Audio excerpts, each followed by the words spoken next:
Yes कायेन वाचाय मनसा नथि दुक्कतंग सुंग वत्तुंग तिहि ठाने ही तमहंग ब्रोमि ब्राह्मणंग। जिसके शरीर से, वचन से और मन से पाप नहीं होता, जो तीनों स्थानों से संयमी है, मैं उसे ब्राह्मण कहता हूँ।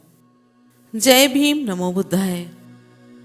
कुछ लोग जड़ता, महामूर्खता, अज्ञान और अविद्या के कारण कहते हैं कि बौद्ध धर्म हिंदू धर्म की शाखा है।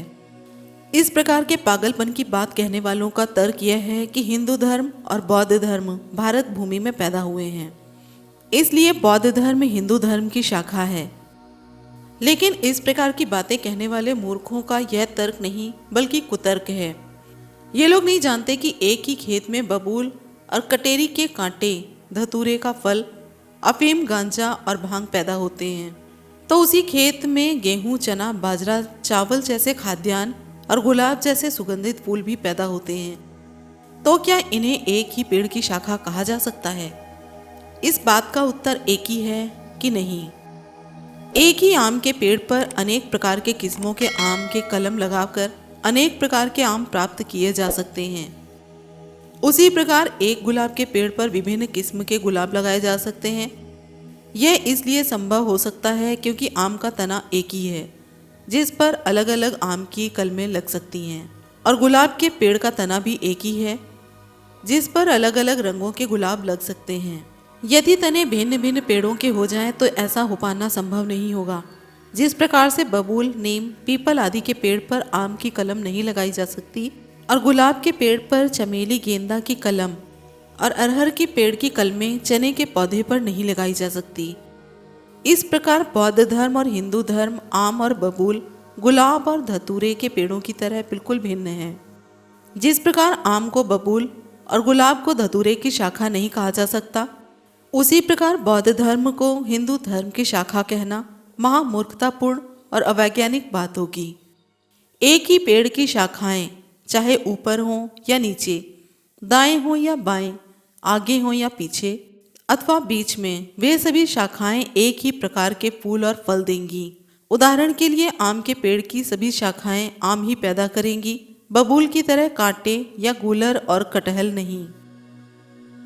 बौद्ध धर्म हिंदू धर्म की शाखा किस प्रकार हो सकती है, जबकि दोनों धर्मों की दार्शनिक, धार्मिक, सामाजिक, राजनीतिक और शैक्षणिक आस्थाएं, मान्यताएं और प्रत्यय एक दूसरे से भिन्न और विपरीत दिशा की बातें करते हैं। और इसके बारे में विस्तृत चर्चा अगले किसी वीडियो में करेंगे कि बौद्ध धर्म हिंदू धर्म से निकला है या नहीं। बौद्ध धर्म एक वट वृक्ष के समान विशाल है। जिस प्रकार की विशाल वट वृक्ष किसी अन्य किस्म के पेड़ जैसे नीम, बबूल, गूलर की पेड़ की शाखा नहीं हो सकता, उसी प्रकार बौद्ध धर्म हिंदू धर्म की शाखा कदापि नहीं हो सकता। बौद्ध धर्म की अपनी अनेक शाखाएं हैं जिनका यहाँ उल्लेख करना आवश्यक है, जिससे कि दर्शकगण बुद्ध धर्म की विशालता, व्यापकता और महानता से अवगत हो सके। चीन की भाषा में अनुवादित भदंत वसुमित्र प्रणीत अष्टादश निकाय ग्रंथ के अनुसार के 18 शाखा भेद इस प्रकार हैं, जो कि आपको स्क्रीन पर दिखाई दे रहे हैं। बुद्ध धर्म की 18 शाखाएं बन जाने के बाद भी प्रत्येक शाखा में भगवान बुद्ध की मूल बातें यथावत पाई जाती हैं। उदाहरण के लिए भगवान का त्रिशरण, पंचशील, अष्टशील, अष्टांगिक मार्ग, 4 आर्य सत्य, अनित्यता का सिद्धांत, अनात्मवाद, अनीश्वरवाद, शील, समाधि, प्रज्ञा, समानता का सिद्धांत सभी शाखाओं में समान रूप से पाए जाते हैं। बुद्ध के सभी उपदेशों का सर्वोच्च साध्य दुखों से निवृत्ति और निर्वाण की प्राप्ति होता है। छोटी मोटी विवादित बातों को छोड़कर देश काल, सामाजिक और सांस्कृतिक भेद के कारण इन शाखाओं का अलग अलग अस्तित्व बन गया है, लेकिन सभी शाखाओं का केंद्र बिंदु एक है, वह है बुद्ध और उनका धम्म। सामान्य भाषा में हिंदू जिस धर्म पर आस्था और विश्वास रखते हैं उसे हिंदू धर्म कहते हैं। मोटे रूप में हिंदुओं के धर्म को 2 शाखाओं में विभाजित किया जा सकता है। इनमें से एक शाखा को वैदिक धर्म, जिसे महर्षि दयानंद के पुनरुत्थान के बाद आर्य समाज, और दूसरी शाखा को सनातन धर्म कहा जाता है। वैदिक धर्म के अनुयायी इस धर्म का मूल वेदों और मनुस्मृति को मानते हैं।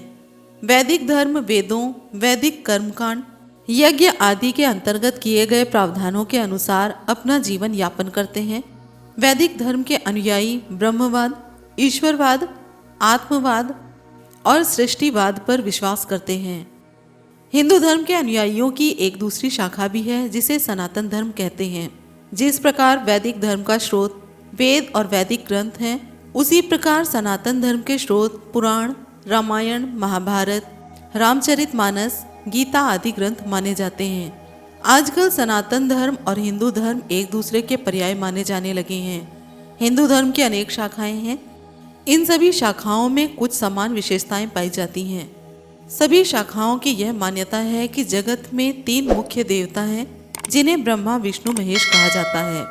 ब्रह्मा क्रमशः जगत की सृष्टि, विष्णु जगत का पालन और महेश जगत के संहारक माने जाते हैं।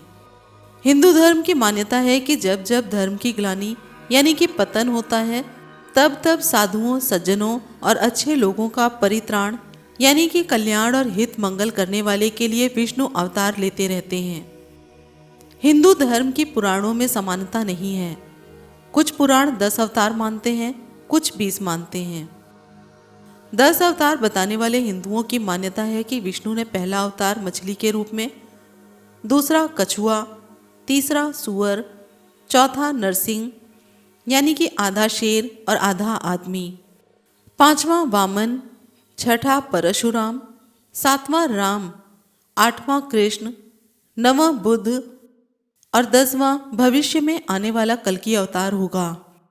यहाँ पर यह बता देना आवश्यक होगा कि बुद्ध को 9वां अवतार लगभग 3 पुराण ही मानते हैं। हिंदुओं के सभी अवतार परशु, तीर कमान, तलवार, सुदर्शन चक्र जैसे घातक हथियार अपने हाथों में रखते थे जिनसे वे अपने विरोधियों की हत्या करते थे। यदि दूसरे शब्दों में ये कहा जाए कि ये अवतार हत्यारे थे तो कुछ गलत नहीं होगा। हिंदू धर्म की सभी शाखाएं मूर्ति पूजक हैं। हिंदुओं की अलग अलग शाखाएं अपने अपने आराध्य देवों की मूर्ति बनाकर उनकी पूजा करते हैं। किसी किसी मंदिर में हिंदुओं के सभी अवतारों की मूर्तियां एक साथ देखी जाती हैं। हिंदू धर्म की जो शाखा राम भक्त है वह राम और सीता की मूर्ति की पूजा करते हैं। कुछ लोग विष्णु और उनकी पत्नी लक्ष्मी की मूर्तियों को पूजते हैं। हिंदुओं की एक शाखा शंकर भगवान अर्थात शंकर भक्त संभोग करते हुए शिवलिंग और पार्वती की भक्त की पूजा करते हैं। इसी शाखा के लोग शिव के पुत्र गणेश को पूजते हैं। इतना ही नहीं, ये लोग शिव और गणेश के वाहनों यानी कि सांड और चूहों की मूर्तियां बनाकर भी पूजते हैं। हिंदू धर्म में कृष्ण भक्तों की एक अपनी शाखा है जो कृष्ण और उनकी पत्नी रुक्मणी की नहीं बल्कि उनकी प्रेमिका राधा की मूर्तियों की पूजा करते हैं। कृष्ण भक्त कृष्ण की पत्नी रुक्मणी का अपमान और अनादर करते हैं। जिस प्रकार राम भक्त राम और उनकी पत्नी सीता की मूर्तियों की पूजा करते हैं, उसी प्रकार कृष्ण भक्तों को कृष्ण और रुक्मणी की मूर्तियों की पूजा अर्चना करनी चाहिए। लेकिन बड़े ही शर्म की बात है कि वे पत्नी के स्थान पर कृष्ण की माशूक राधा की पूजा करते हैं, जो कि अनुचित और अनैतिक कार्य है। हिंदू धर्म का एक वर्गीकरण निराकार और साकार वर्गों में भी देखा जाता है। निराकार वर्ग के हिंदुओं में आर्य समाजी, कबीर, नानक और रैदास आदि संत आते हैं जो ईश्वर को निराकार, अजन्मा, अजर, अमर, न्यायकारी, दयालु, श्रेष्ठा, निर्विकार, अनंत आदि मानते हैं। निराकार ईश्वर अवतार नहीं लेता, जबकि इसके विपरीत ईश्वर को साकार, शरीरधारी मनुष्य के रूप में अवतार लेने वाला, मरणशील आदि मानते हैं, जैसे रामकृष्ण आदि। संपूर्ण भारत में हिंदू धर्म की कई हजार शाखाएं होंगी। समय के परिवर्तन के साथ उन शाखाओं का विभाजन, पुनर्विभाजन होता चला जाता है।